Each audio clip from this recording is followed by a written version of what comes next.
어느 날 제가 세계사를 바꾼, 세상의 사람들의 삶을 바꾼 발명품에 대해서 읽은 그 발명품에 관련된 글을 읽은 적이 있습니다. 여러 가지 대단한 것들이 있더라고요. 카메라가 있고, 또 배터리, 전화, 그리고 시계, 자동차, 이런 것들이 있었습니다. 그런 것들이 발명됨으로 인해서 우리의 삶이 얼마나 편해지고 좋아졌는지 모르겠습니다. 그 발명의 유익들을 우리가 누리고 있지요. 근데 만약에 누군가 저에게 와서 이러한 발명품을 한번 발명해봐라 라고 이야기하면 저는 못할 것 같아요. 그만한 기술도 없고 능력도 없기 때문에 단지 그 모든 것들을 한 것을 보고 그냥 감탄하고 그것들을 개발하고 발명한 사람들, 와, 대단하다, 이렇게 그냥 감동할 것 같습니다. 그런데 어느 날 또 그 발명품들을 쭉 보면서 이런 것들은 나도 할 수 있겠는데? 라고 생각했던 것이 하나 있는데, 그 중에 하나가 무엇인가 하면 구부러지는 빨대입니다. 빨대에 주름을 넣어서 구부러뜨려서 쉽게 편하게 먹을 수 있게 마실 수 있게 만든 그 빨대는 나도 한번 생각해 볼 수 있겠는데? 라고 생각이 들었습니다.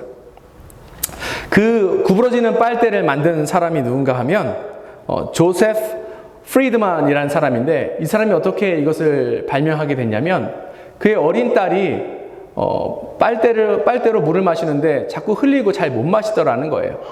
그래서 곰곰이 생각하다 보니까 이 빨대가 구부러지면 쉽게 마실 수 있겠다 생각해서 그렇게 발명했다고 합니다. 물론 그것을 보면서 누구나 이건 다 생각할 수 있고 누구나 다 발명할 수 있는 것 아닌가라고 생각할 수 있지만 사실은 그렇지 않습니다. 이 사람들에게는 어떠한 안목이 있었기 때문에 그것을 발명할 수 있었어요. 안목이 있다라고 함은 그 사람이 어떤 것에 대한 가치를 분별할 수 있는 능력이 있다라는 것이거든요. 그렇다면 우리는 어떠한 눈을 가지고 있는지 이 시간 가운데 함께 살펴보기를 원합니다. 우리는 보이지 않는 것에 대한 가치를 발견할 수 있는 그런 안목, 눈을 가지고 있어요. 그것이 무엇인가 하면 바로 영적인 눈이고 믿음의 눈입니다. 그렇기 때문에 오늘 이 예배 가운데 찾아와서 하나님을 예배하고 또 우리가 신앙생활하며 나아가는 것이죠. 우리가 지난주에 살펴본 내용인데, 예수님의 제자들은 사실은 이 영적인 안목, 믿음의 눈이 뜨이긴 했는데 완벽하지가 않았어요.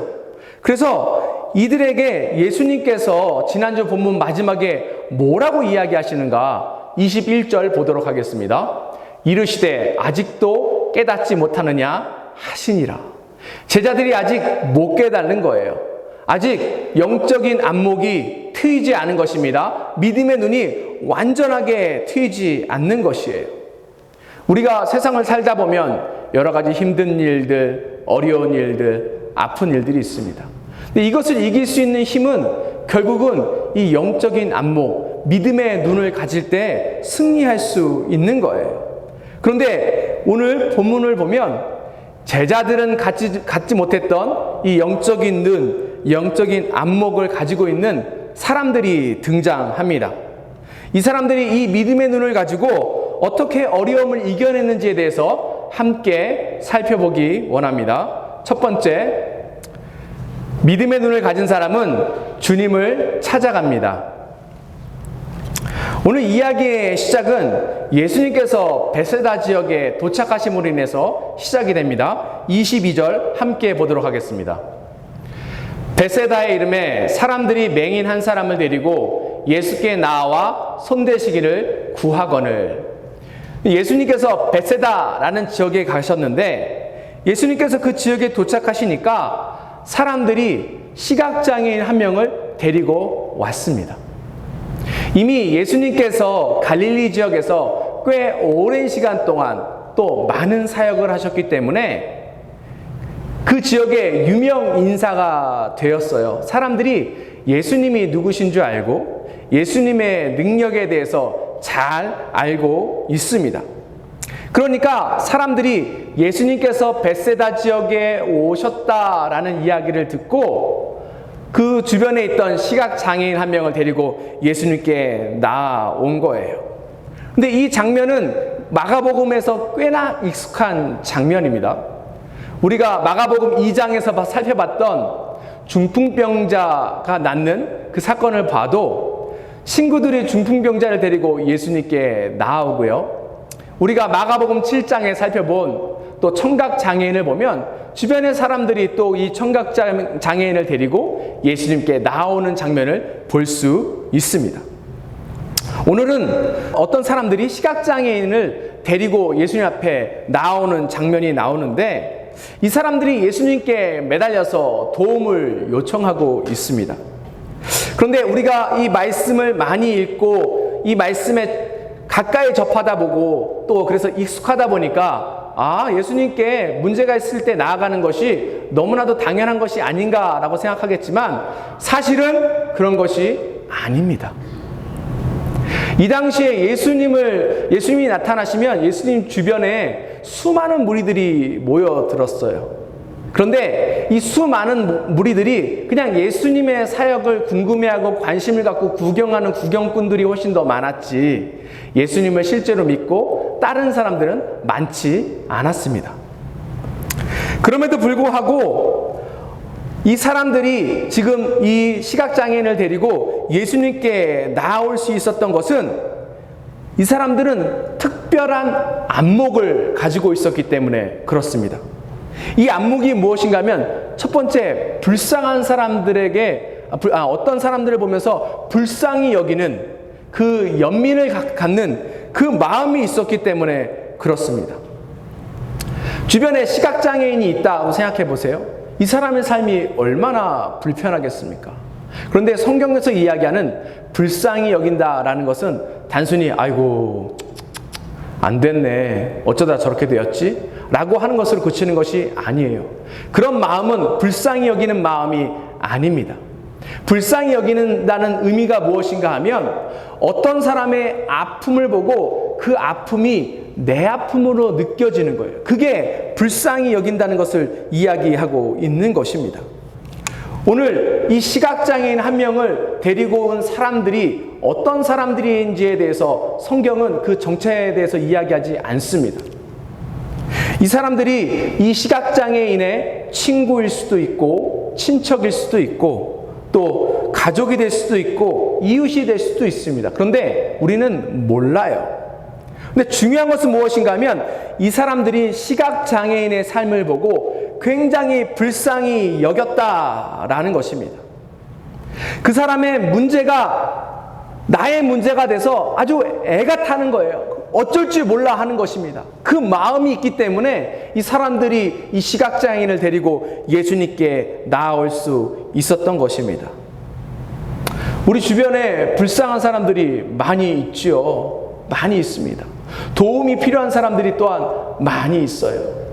근데 정말 우리가 이 사람들을 불쌍히 여기는가 한번 생각해 봤으면 좋겠습니다.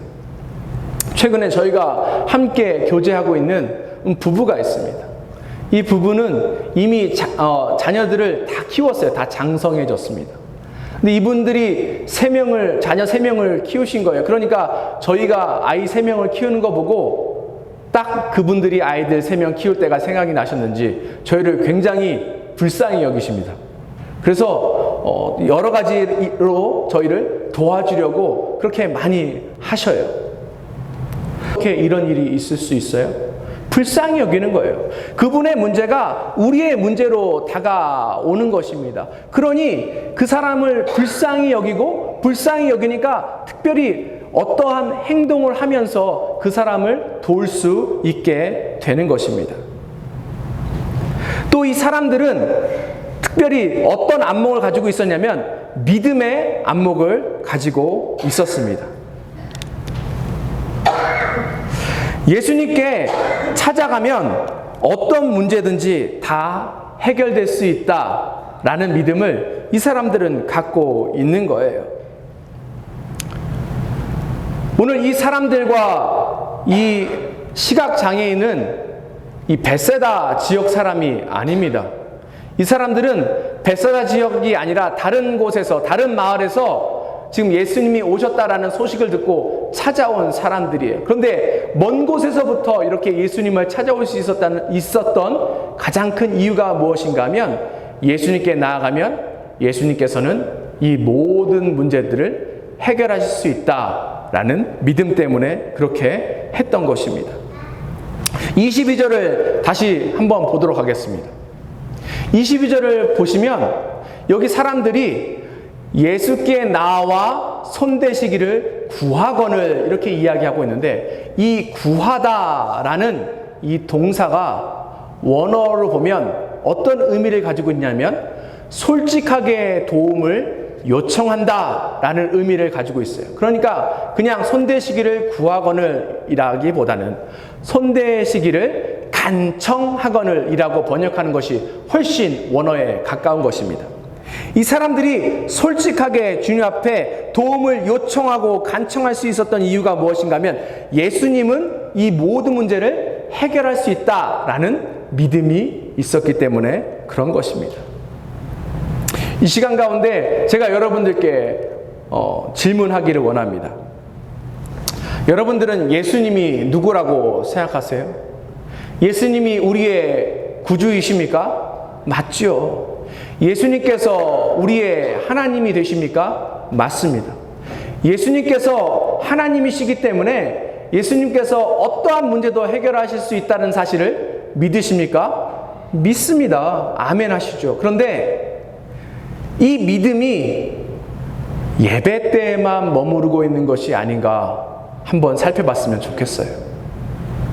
예배 때에는 내가 예수님 믿습니다. 주님, 우리 인생 가운데 큰일을 행하실 줄 믿습니다. 주님, 우리의 문제를 주님께서 완전하게 주님의 때에 해결해 주실 것을 믿습니다. 라고 하지만 이 교회 밖을 나아갈 때에 그 믿음까지 내어놓고 나아가는 것은 아닌가 한번 살펴봤으면 좋겠어요. 이 믿음이라는 것이 대부분 우리 삶에는 잘 작동되지 않는 경우가 많더라는 거예요. 그 증거 중에 하나가 무엇인가 하면, 그러니 우리가 쉽게 염려하죠. 우리가 염려하고 걱정하는 이유가 사실은 주님에 대한 믿음이 없기 때문에 그런 것은 아닙니까? 우리가 살다 보면 답답할 때가 있어요. 마치 길이 막히고 탈출구가 없는 것처럼 느껴서 답답할 때가 있더라고요. 소망이 끊어진 것처럼 느껴질 때가 있습니다. 근데 중요한 것이 뭐예요? 이 어떤 문제든지 주님께 가져가면 주님께서는 이 모든 것들을 해결하실 수 있다라는 사실입니다. 그러니 첫 번째도 두 번째도 세 번째도 우리가 해야 될 일이 무엇인가 하면 주님께 달려가는 거예요. 문제가 있으면 가지고 달려가는 것입니다. 어려움이 있으면 가지고 달려가는 거예요. 염려와 근심이 찾아오면 그것을 가지고 솔직하게 주님 앞에 달려가는 것입니다. 주님 앞에 달려갈 때에 주님께서 우리의 문제를 보시고 우리를 불쌍히 여기시고 우리의 모든 것들을 해결해 주실 줄 믿습니다. 두 번째, 믿음의 눈을 가진 사람은 쉽게 실망하지 않습니다. 사람들은 쉽게 편견에 사로잡혀요. 그래서 어떤 사람들과 이제 대화를 하고 교제하다 보면은 이런 질문을 할 때가 있습니다. 내가 너 몇째인지 맞춰볼게. 첫째인지 둘째인지 막내인지 맞춰볼게. 이렇게 이야기하면서 뭐 어떤 사람들은 첫째 아니냐, 뭐 어떤 사람들은 뭐 둘째 아니냐, 막 이렇게 이야기할 때가 있습니다. 뭐 저도 반대로 다른 사람이 몇째일까 이렇게 맞춰본 적도 있습니다. 근데 그것은 우리가 가지고 있는 편견이 어떠한지에 대해서 이야기하고 있는 것입니다. 첫째는 어떻죠? 첫째는 책임감 있어 보이는 거예요. 막내는 어때요? 막내는 어리광 피우고 또 의존적인 모습을 보인다는 거예요. 그게 우리가 가지고 있는 어떠한 편견입니다. 근데 이게 편견은 좋지 않은 거예요. 편견이란 의미가 무엇인가 하면 어느 한쪽으로 눈이 치우쳤다라는 것이거든요. 그러면 어떤 것을 바라볼 때에 그것을 잘못 판단할 수 있어요. 그리고 잘못 해석할 수도 있습니다. 근데 이러한 편견과 고정관념이 우리의 믿음 생활을 방해할 때도 많다라는 사실입니다. 우리 모두 믿음의 눈을 갖기를 원해요. 그렇죠. 신앙생활을 하는 사람 중에서 믿음 갖지 않기를 원하는 사람이 어디 있습니까? 우리 모두 큰 믿음을 가지고 성경에 나오는 그러한 성경의 위인들처럼 그러한 삶을 살고 싶은 것이 우리의 속마음이고 우리의 바람 아닙니까? 그런데 그렇지 못한 이유가 있어요. 왜 그런가 하면 우리가 과거에 신앙생활 하면서 경험하고 습득한 안 좋은 그런 경험들 때문에 그렇습니다. 왜 믿음이 없느냐라고 주님께서 우리에게 물어보실 때에 우리가 주님에게 할 말이 있다라는 거예요. 어떤 말이에요? 하나님, 우리가 어려움이 있어서 하나님 앞에 여러 번 찾아갔잖아요. 문제가 해결되지 않아서 하나님 간절히 주님 앞에 나아가서 기도한 적이 있었잖아요. 철야 기도도 했어요. 새벽 기도도 했어요. 작심 기도도 했어요. 금식 기도도 했어요. 그런데 하나님 잘 안 들어오셨잖아요. 하나님 여전히 지금 10몇 년이 지나도 해결되지 않은 문제들이 너무나도 많이 있어요. 주님 그거 모르시는 것 아니잖아요. 그런데 그 일이 우리 인생 가운데 안 일어났다니까요. 우리가 이와 같이 할 말이 있는 거예요. C.S. 루이스라는 분이 쓴 고통의 문제라는 책이 있습니다. 그 책은 하나님은 선하시지도 전능하시지도 않다라고 세상 사람들이 공격하는 것에 대해서 그렇지 않다라고 변증하는 그런 책이에요. 거기에 세상 사람들이 뭐라고 이야기하냐면 하나님께서 선하시고 전능하시지 않은 증거들이 많다라고 이야기하면서 만약 하나님께서 선하시면 하나님께서는 그분의 피조물들을 행복하게 하실 것이다. 그런데 많은 사람들이 행복하지 않다. 이것을 통해서 우리가 알 수 있는 것은 하나님이 선하시지 않던지 아니면 하나님이 능력이 없으시던지 아니면 하나님은 선하시지도 않고 능력도 없으신 것이다 라고 이야기한다는 것입니다. 이 말씀에 동의하세요? 아니에요. 그래 보이지만 세상 사람들은 그렇게 주장할 수 있습니다. 하지만 우리는 그것에 동의하지 못해요. 예수님께서 이 사람들의 간청을 들으시고 이 시각장애인을 치료하시기 시작합니다. 23절 함께 보도록 하겠습니다. 예수께서 맹인의 손을 붙잡으시고 마을 밖으로 데리고 나가사 눈에 침을 뱉으시며 그에게 안수하시고 무엇이 보이느냐 물으시니 예수님께서 지금 이 시각장애인을 치유하시는데 어떻게 하냐면 이 시각장애인을 데리고 마을 밖으로 가십니다. 그리고 그 양눈을 만지셔요. 그래서 치유를 시작하십니다. 치유하신 후에 예수님께서 이 시각장애인에게 질문하는데 뭐라고 질문하시냐면 네가 지금 무엇이 보이냐? 쉽게 잘 얘기해서 잘 보이냐? 라고 물어보시는 거예요. 우리의 기대는 어떻죠? 이 시각장애인이 예수님께서 만지시고 무엇이 보이냐 할 때에 예, 예수님 잘 보여요. 모든 것이 아주 클리어하게 보입니다. 할렐루야 하기를 원하죠. 사실은 우리 다 이랬으면 좋겠어요. 그런데 아직 잘 보이지 않는다라고 이야기합니다. 24절 보도록 하겠습니다. 쳐다보며 이르되 사람들이 보이나이다. 나무 같은 것들이 걸어가는 것을 보이나이다 하거늘. 무슨 얘기냐 하면 침침하고 잘 아직 안 보인다라고 이야기하는 것입니다. 근데 지금 이 시각장애인이 이야기하는 것이 실망해서 이렇게 이야기한 것 같아요? 아니면 실망하지 않은 것 같습니까? 우리에게 성경을 보면 성경은 글로 써 있잖아요.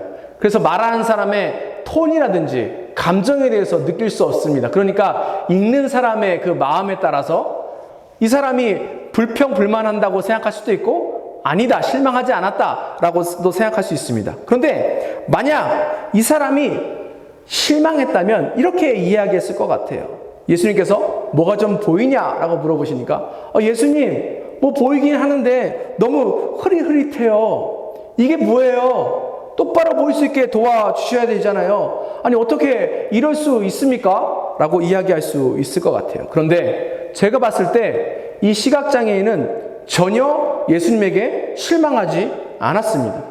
오늘 이 24절을 어떻게 보아야 하냐면, 예수님 막대기 같은 게 왔다 갔다 하는 것처럼 보이고 나무 같은 것이 왔다 갔다 하는 것처럼 보이는데 저는 분명하게 봅니다. 사람이 보여요 라고 이야기하고 있는 거예요.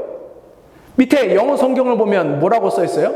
He looked up and said, I see people. 이게 이 사람이 고백한 거예요. 예수님이 보이냐라고 물어봤을 때 고백한 것이 I see people. 하나님, 사람들이 보여요. 예수님, 사람들이 보여요 라고 지금 이야기하고 있는 것입니다. 이미 눈이 떠지기 시작한 거예요. 그러니까 24절 처음에 뭐라고 해요? 예수님을 쳐다보면서 이야기하기 시작했죠. 이 사람의 눈이 열린 거예요. 분명하게 이 사람의 눈이 열리기 시작했어요. 그리고 또한 이 시각장애인이 이 모든 예수님의 치유를 통해서 경험한 사실이 있는데 그것이 무엇인가 하면 예수님이 따뜻한 분이라는 것을 경험하기 시작했습니다. 22절 볼까요? 22절에서 사람들이 예수님께 이 시각장애인을 데려오면서 뭐라고 요청해요? 손대시기를 간구합니다. 그의 아픔을 만져달라고, 그의 인생을 만져달라고 이야기해요. 그러니 23절 볼게요. 예수님께서 어떻게 하셔요? 이 시각장애인의 손을 어떻게 하셨대요? 붙잡으셨어요. 그리고 이 시각장애인의 손을 붙잡고 고치시기 위해서 마을 밖으로 데리고 나아가셨습니다. 그뿐만 아니라 예수님께서 이 시각장애인의 눈을 또한 어떻게 하신 거예요? 만지신 거예요. 예수님께서 이 사람을 강력하게 만지시고 터치하신 거예요. 예수님께서 만지시고 터치했다는 의미는 예수님께서 이 시각장애인의 인생 가운데 찾아오셨다는 것을 의미하는 거예요. 그래서 이 사람의 손을 꼭 붙들고 인도하신다는 것을 의미하는 것입니다. 이 사람의 아픔을 아시기에 이 사람의 아픔까지도 예수님께서 만지시고 돌보시고 인도하신다는 것을 의미하는 거예요. 그러니 이 시각장애인에게 있어서 더 이상 그의 눈은 문제가 아닌 것입니다. 왜요? 영적인 눈이 그 가운데 트이기 시작했고 예수님께서 얼마나 따뜻한 분이시며 예수님께서 얼마나 그의 인생을 관심을 가지시고 그를 사랑하시고 보호하시고 인도하시고 지키신다는 것을 깨달았기 때문에 그런 거예요. 사도 바울이 육체의 가시가 있었다라고 이야기해요. 그게 얼마나 힘들고 어려웠는지 그것 때문에 괴롭고 고통스러워서 주님 앞에 3번이나 기도했다라고 합니다. 주님, 너무 눈이 힘들고 아프고 힘들어요. 고쳐주세요. 이게 제 삶을 사는데도 힘들고 사역을 하는데도 너무 힘듭니다. 하나님 고쳐주세요. 3번이나 기도했다라는 거예요. 그런데 어떻게 됐어요? 다 그 기도가, 그 소원이 이루어지지 않았습니다. 그때 사도 바울이 실망했나요? 아니죠. 고린도후서 12장 9절 함께 보도록 하겠습니다. 나에게 이르시기를 내 은혜가 내게 족하도다. 이는 내 능력이 약한 데서 온전하여짐이라 하신지라. 그러므로 도리어 크게 기뻐함으로 나의 여러 약한 것들에 대하여 자랑하리니 이는 그리스도의 능력이 내게 머물게 하려 함이라. 고백한 것이 무엇인가 하면 비록 아직까지 아픔과 고통이 내 삶 가운데 머물지만 주님께서 함께 하시고 주님께서 내 인생을 붙들고 계시다는 것을 기도를 통해서 주님과의 교제를 통해서 확실하게 느끼고 경험했다라는 거예요. 그러니까 더 이상 실망하지 않는다라고 이야기하고 있는 것입니다. 우리 삶 가운데 많은 문제와 어려움들이 있죠. 어떤 것들은 구하지 않아도 즉각 해결되는 것이 있는 반면에 어떤 문제는 오랜 시간 지나도 해결되지 않는 문제가 있습니다. 근데 그것이 그렇다고 우리 주님이 능력이 없으시거나 우리 문제에 관심이 없으신 것이 아니에요. 그 가운데 가지고 계신 주님의 특별한 뜻이 있기 때문에 그렇습니다. 그럼에도 불구하고 우리가 기억해야 할 것은 주님께서 우리 손을 꼭 붙들고 계신다는 사실이에요. 그리고 주님께서 우리 손을 붙들고 온전한 길로 인도하신다는 사실입니다. 우리의 아픔을 아시고 우리의 아픔을 만지신다는 사실이에요. 그것을 기억하시면서 주님 앞에 나아갔으면 좋겠습니다. 마지막으로 믿음의 눈을 가진 사람은 주님의 시간을 기다립니다. 오늘 본문의 치유 사건은 굉장히 특이해요. 보통은 주님께서 한 번에 이 모든 문제들을 해결하십니다. 그렇죠? 혈류병 걸린 여인이 주님의 옷자락을 만지니까 어떻게 돼요? 그 즉시 치유됩니다. 또 수로보니게 여인이 주님 앞에 나아가서 믿음을 고백하니까 예수님께서 네 믿음이 널 구원했다라고 단번에 또 치유하시잖아요. 또 우리 마가복음 7장에서 봤던 청각장애인 역시 예수님께서 한번 만지시니까 바로 치유됐습니다. 한 번에 이 모든 것들이 해결된 거예요. 그에 반해서 오늘은 점진적으로, 천천히, 순차적으로 치유되는 것을 볼 수 있습니다. 25절 함께 보도록 하겠습니다. 이에 그 눈에 다시 안수하심에 그가 주목하여 보더니 나아서 모든 것이 밝히 보는지라. 예수님께서 다시 이 사람의 두 눈을 만지십니다. 그러자 이 모든 것들이 완벽하게 이제는 회복이 돼요. 왜 이렇게 점진적으로 치유가 된 것일까요? 왜 예수님께서 두 번이나 만지셔야 치유가 됐던 것일까요? 예수님의 능력이 떨어져서 그랬던 것인가요? 아니에요. 예수님에게 있어서 어려운 일도 있기 때문에 그래서 그런 것인가요? 아니에요. 이 모든 것은 예수님의 의도가 있기 때문에 그렇습니다. 예수님께서 누군가를 치유하시는 것도 거기에 어떤 의도가 있는 거예요. 쉽게 얘기해서 하나님 나라가 이 땅 가운데 임했다라는 증거를 보이시기 위해서 그런 것들을 하신 것이죠. 오늘 이 사건을 통해서 예수님께서 의도하시는 것은 무엇인가 하면 아직까지 영적인 눈이 완전하게 띄지 않은 제자들에게 어떤 교훈을 주시기 위해서 그렇습니다. 제자들의 상태를 보면 이미 예수님을 알고 예수님을 쫓기 때문에 어느 정도 믿음의 눈이 있는 것은 사실입니다. 그럼에도 불구하고 이 사람들이 완전히 영적인 눈이 띄어진 것은 아니에요. 아직도 부족합니다. 우리가 지난주에 살펴봤지만 제자들이 5병이어도 경험했어요. 또 7병이어도 경험했습니다. 그런데 배에 올라타서 그 사람들에게 떡이 없다라는 사실을 알게 되었을 때에 큰 기적을 행하신 그 주님을 경험했음에도 불구하고 떡이 없음으로 인해서 걱정하고 염려하고 그런 우리 제자들을 보지 않았습니까? 우리는 하나님의 약속이 우리 삶 가운데에 그 즉시 이루어지기를 원합니다. 어떤 하나님의 약속이 있다면 빨리빨리 이루어져야 좋다라고 생각해요. 그런데 그 즉시 이루어지는 경우는 드뭅니다. 왜냐하면 이 시간을 통해서 하나님께서는 우리의 믿음이 성장하기를 원하시는 거예요. 제 주변에도 보면 아주 큰 일을 당했을 때에 정말 세상 사람들이 이야기하는 기적의 방법으로 이 모든 것들이 해결된 것을 경험하는 사람들이 많습니다. 그런데 여전히 그들은 예수님에 대한 믿음이 없어요. 하나님이 고치셨다는 것을 알지만 믿음이 없어요. 단번에 모든 것이 해결된다고 다 좋은 것이 아니다라는 것이에요. 우리가 구약 성경을 보면 믿음의 조상 아브라함이 나옵니다. 하나님께서 아브라함에게 약속을 해주셨어요. 창세기 12장 1절부터 3절 보도록 하겠습니다. 여호와께서 아브라함에게 이르시되 너는 너의 고향과 친척과 아비의 집을 떠나 내가 내게 보여줄 땅으로 가라. 내가 너로 큰 민족을 이루고 내게 복을 주어 내 이름을 창대하게 하리니 너는 복이 될지니라. 너를 축복하는 자에게는 내가 복을 내리고 너를 저주하는 자에게는 내가 저주하리니 땅의 모든 족속이 너로 말미암아 복을 얻을 것이라 하신지라. 하나님의 분명한 약속이 있습니다.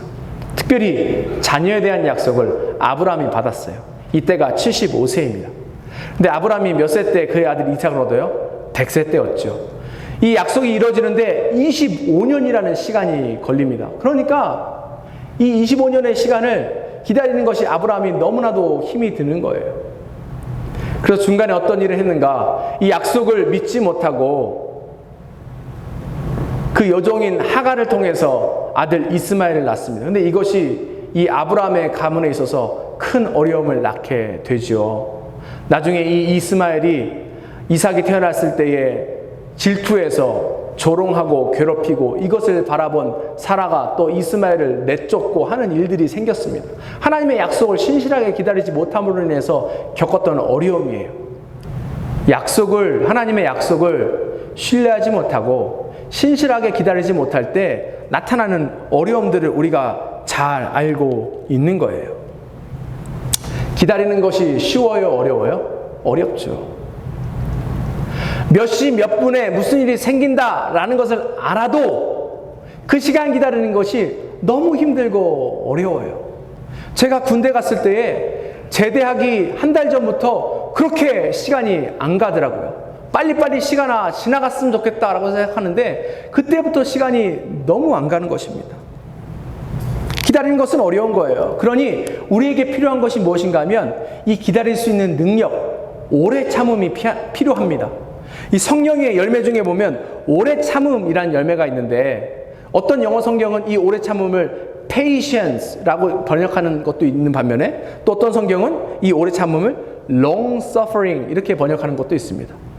long suffering이 훨씬 더 원어에 가까운 것 같아요. 의미에 가까운 것 같아요. 왜냐하면 그만큼 오래 참는 것이 힘들고 어렵기 때문에 그렇습니다. 그러니 우리에게 필요한 게 뭐예요? 믿음의 눈이에요. 믿음의 눈이 없으면 오래 참고 견디고 인내하기가 어렵습니다. 우리로 하여금 기다릴 수 있게 한 것이 바로 이 믿음의 눈이기 때문에 그래요.